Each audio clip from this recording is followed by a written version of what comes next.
Welcome back. And now for the news in detail. Sri Lanka's former wartime defense secretary Gotabaya Rajapaksa has claimed victory in the fiercely contested presidential election. Talking to media, Rajapaksa's spokesperson said he won with a clear majority. The spokesperson claimed Rajapaksa got between 53 to 54% of the total vote.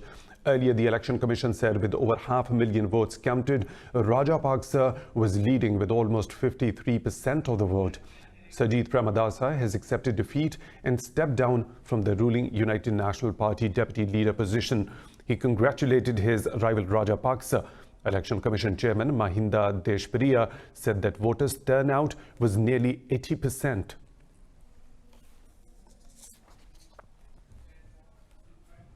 The UK government and armed forces have been accused of covering up the killings of civilians by British troops in Afghanistan and Iraq. New evidence from the Iraq Historic Allegations team, the IHAT, says there is credible evidence the British troops committed war crimes. IHAT, a UK government body, was shut down in February 2017 after it reported over 1,000 cases of alleged war crimes.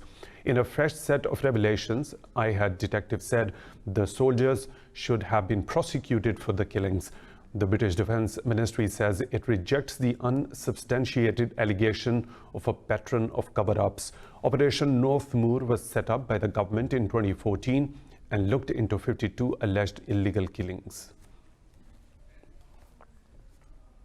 Afghanistan's Election Commission has said the vote recount and auditing process will resume across the country today. The recounting was halted after Chief Executive Abdullah and 10 other candidates protested the process. Talking to media in Kabul, Election Commissioner Hawa Alam Nuristani said the concerns of candidates have been addressed. She said the Commission held technical meetings with the candidates' representatives and discussed controversial points.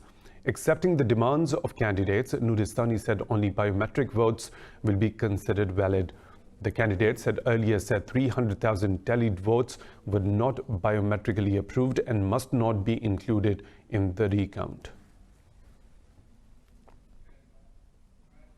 Iran says its security forces will take action against any violence over the new petrol policy. One man was killed in protests that erupted across the country over an increase in petrol prices. In an interview, Interior Minister Abdurraza Rahmani Fazli said security forces have so far tolerated the protests, but he warned they will fulfill their duty to ensure public security and restore calm if attacks on public properties continue.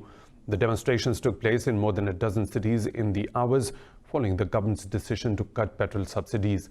Meanwhile, Tehran has blocked a border crossing to passengers in southern Iraq. Spokesman of the Iraqi Border Crossing Board, Ala Alauddin Al-Qaisi, said Al-Shalmja border crossing has been blocked to all the passengers from Iraq to Iran. But he clarified that Iraqi passengers in the Iranian side can cross into Iraq as normal. In Syria, 19 people have been killed and 33 others were wounded in a car bomb explosion in northern Al-Bab town near the Turkish border. Turkey's defense ministry said the bomb attack targeted a bus station in the town. In a tweet, it blamed Kurdish fighters for the attack. The ministry said the Kurdish militants are targeting civilians using the same methods as ISIS. Last month, Turkey seized control of the 30-kilometer area inside northern Syria to establish a safe zone.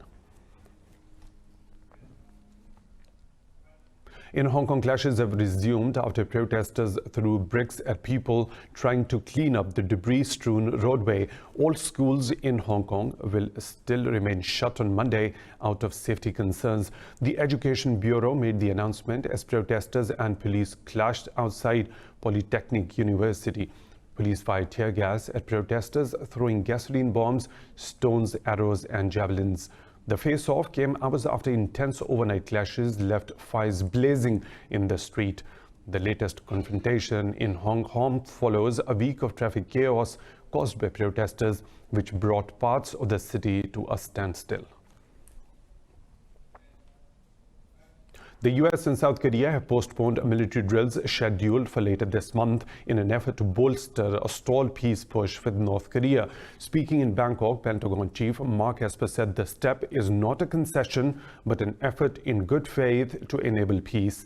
The decision came just 2 days after US and South Korean officials met in Seoul to discuss their alliance and inter-Korean peace. Pyongyang has threatened to abandon denuclearization negotiations with the US, calling the military drills a provocation. The drills, known as the Combined Flying Training Event, were meant to begin in the coming days. The delay is Washington's latest bid to revive denuclearization talks with North Korea after 3 failed summits.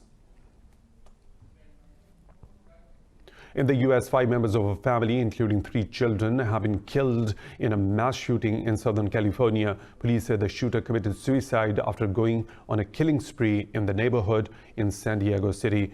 They said the 4th child is in critical condition and undergoing surgery. Police said they responded to 911 call, but it was already too late. Officers arrived on scene approximately a minute after that.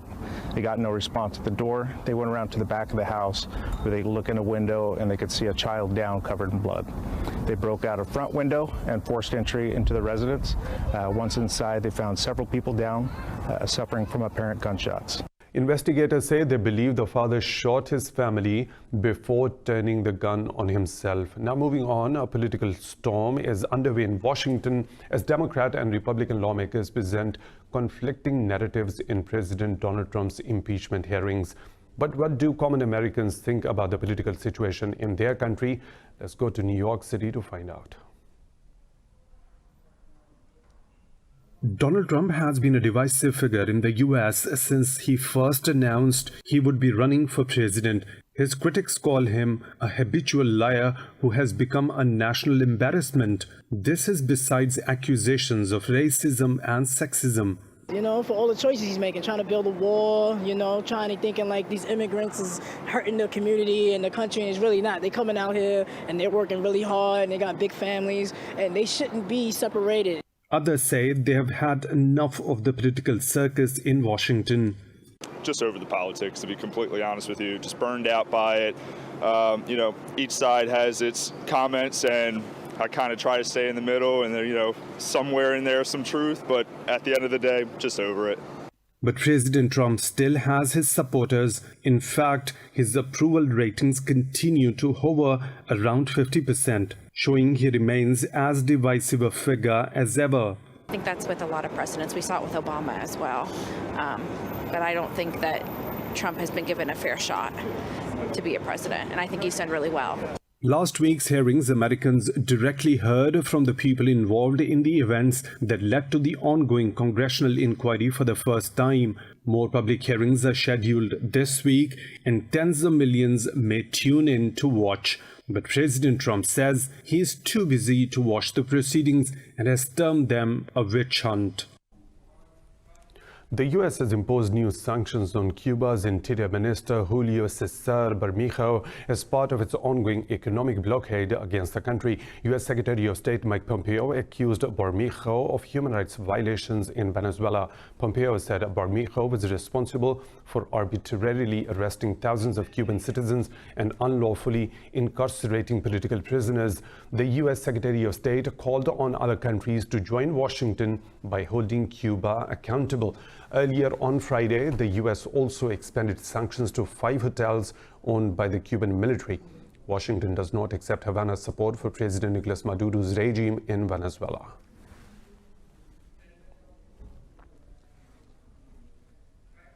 In Nigeria, 3 people have been killed in sporadic violence during state polls in Bayelsa and Kogi. The 2 states were voting to elect new governors and a senator. Witnesses say ballot boxes were also snatched away by political thugs at polling units of 2 local colleges. Chairman of Election Analysis Center, Dale Gennaro, said reports from the observers indicate violence, intimidation of voters, and vote buying. He said the massive rigging will undermine integrity of the governorship election in the state. In Bayelsa, the election was cancelled in some stations following the abduction of an election official and burning of voting materials. In the Czech Republic, tens of thousands of people have taken to the streets of Prague in protest against Prime Minister Andrej Babiš. Protesters demanded Babiš step down over allegations of corruption, but Babiš has denied any wrongdoing. His minority coalition government is supported by the Communist Party in the parliament. The demonstration coincided with the 30th anniversary of the Velvet Revolution, when communist rule in Czechoslovakia crumbled weeks after the fall of the Berlin Wall. The WHO is evaluating a mosquito birth control technique as with the potential to halt the spread of disease to human beings. The goal is to rein in the increasing volume of dengue cases threatening half the world's population. What about the research in this report? Researchers can be seen placing male mosquitoes into an irradiator to be exposed to a radioactive source. The process will sterilize the insects and make them infertile. In turn, this will stop them reproducing and reduce the insect population over time. We already have evidence that SIT is able to reduce the density of mosquitoes very significantly, and now we must prove that it will also impact the transmission of the disease. This sterile insect technique mainly targets the Aedes albopictus mosquito that carries dengue, Zika and chikungunya. The UN Health Agency says 3 million cases of dengue are reported from 110 countries each year. Actually, from the WHO's point of view, one of our realistic goals is to reduce the number of cases by at least 25% by 2025 to 2030. It could take some years to obtain enough data to reach a clear conclusion on whether or not this has worked, but the experts are optimistic. The Netherlands' Queen Maxima will visit Pakistan this month as a special advocate of the UN Secretary-General for Inclusive Financing for Development. State media says the Queen will arrive in Pakistan on November the 25th on a 3-day official visit.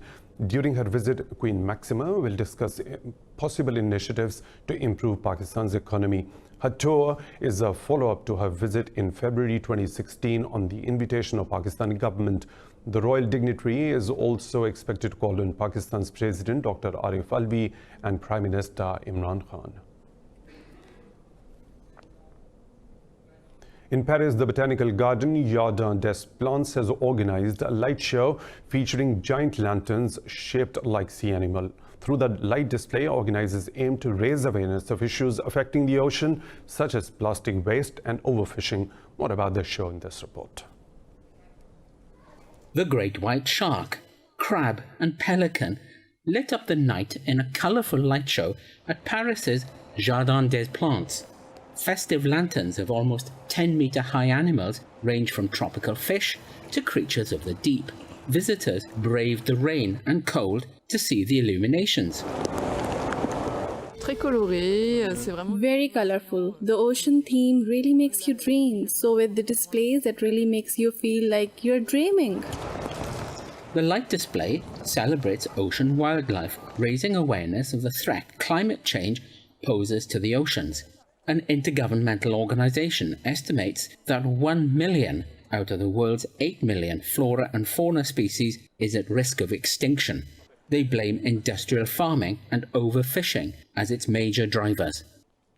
We first became aware that we're fishing too much. We also became aware of the quantity of plastic in the ocean, that there are enormous amounts of plastic in the ocean. So we want to talk about the ocean through the beauty of the ocean. The display is open to the public until January the 19th. More stories to follow right after a short break. Stay tuned with us.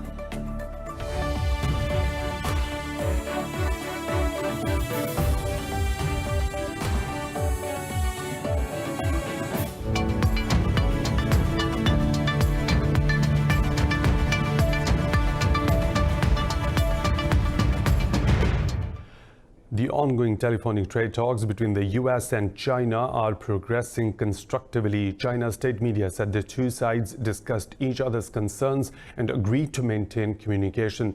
Chinese Vice Premier Liu He, U.S. Treasury Secretary Steven Mnuchin, and U.S. Trade Representative Robert Lighthizer had a joint telephonic conversation. They discussed the first phase of initial trade pact and agreed to hold more discussions in this regard.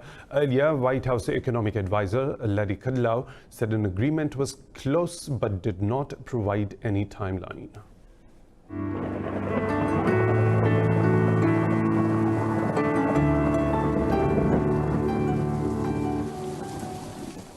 And now the weather situation from around the globe.